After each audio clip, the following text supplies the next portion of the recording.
ये 140 करोड़ भारतीयों की आकांक्षाओं का बजट है। ये हर भारतीय के सपनों को पूरा करने वाला बजट है।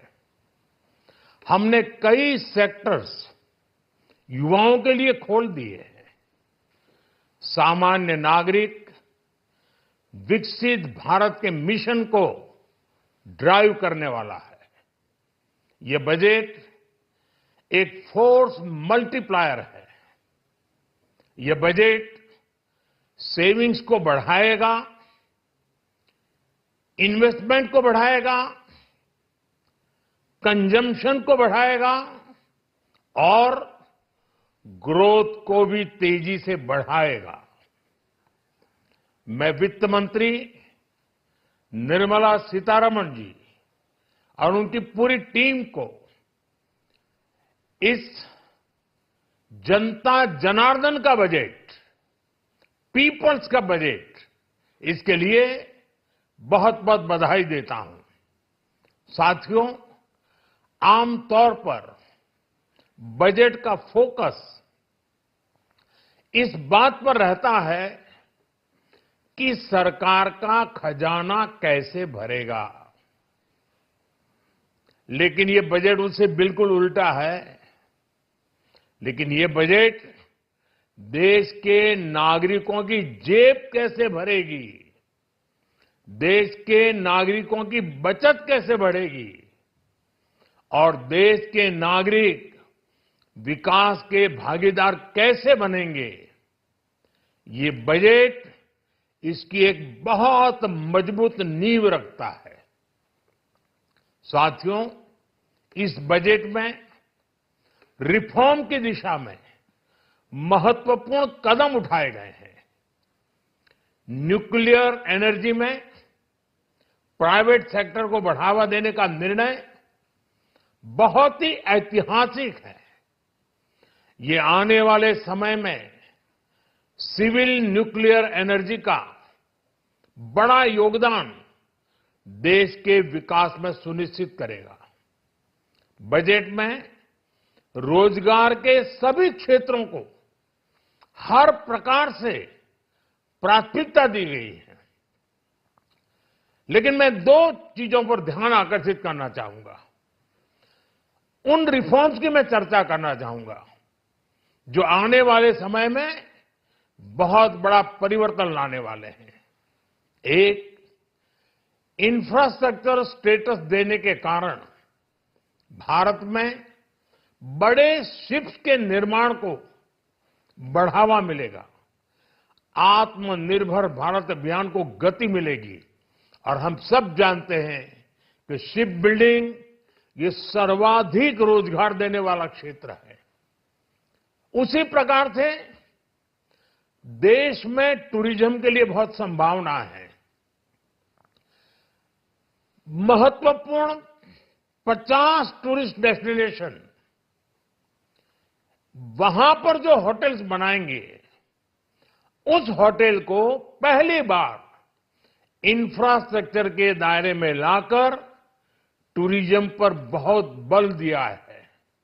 इससे हॉस्पिटैलिटी सेक्टर को, जो रोजगार का बहुत बड़ा क्षेत्र है, और टूरिज्म जो रोजगार का सबसे बड़ा क्षेत्र है, एक प्रकार से चारों तरफ रोजगार के अवसर पैदा करने वाला एक क्षेत्र को ऊर्जा देने वाला काम करेगा। आज देश विकास भी, विरासत भी, इस मंत्र को लेकर चल रहा है। इस बजट में भी इसके लिए भी बहुत महत्वपूर्ण और ठोस कदम उठाए गए हैं।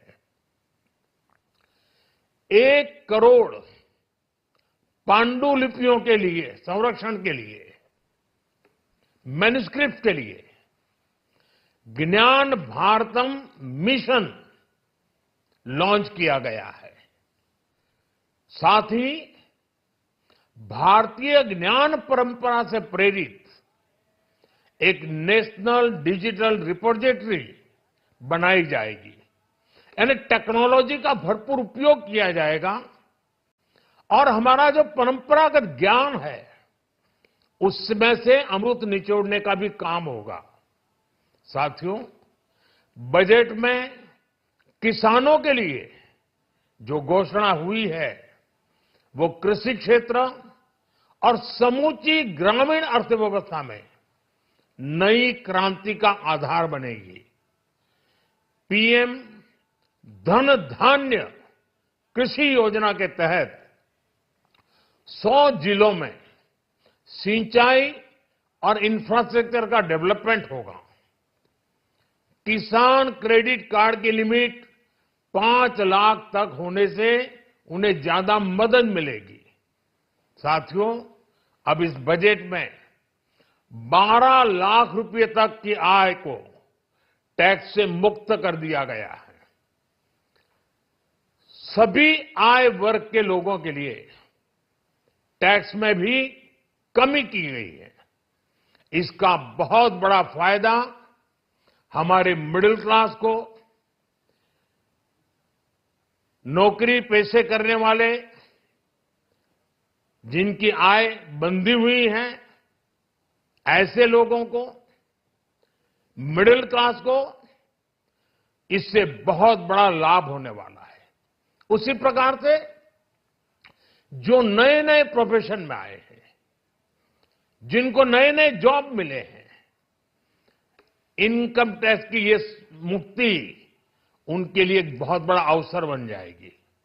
साथियों, इस बजट में मैन्युफैक्चरिंग पर 360 डिग्री फोकस है ताकि एंटरप्रेन्योर्स को, एमएसएमईज को, छोटे उद्यमियों को मजबूती मिले और नई जॉब पैदा हो।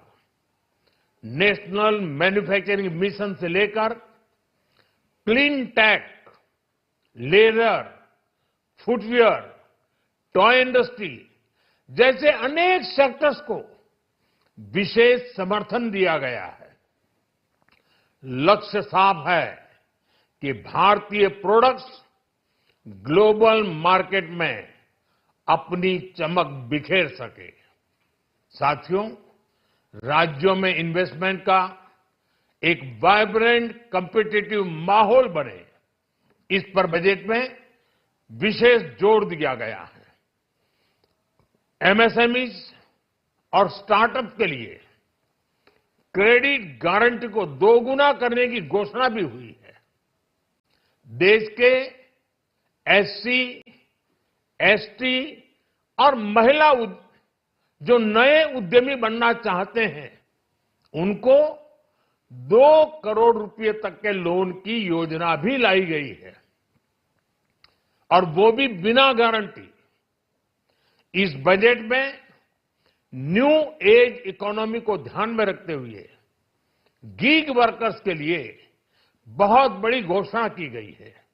पहली बार गीग वर्कर्स का ई श्रम पोर्टल पर रजिस्ट्रेशन किया जाएगा।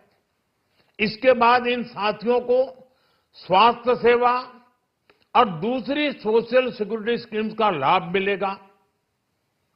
ये डिग्निटी ऑफ लेबर, इसके प्रति, श्रम एव जयते के प्रति सरकार के कमिटमेंट को दर्शाता है। रेगुलेटरी रिफॉर्म से लेकर फाइनेंशियल रिफॉर्म्स, जन विश्वास 2.0 जैसे कदम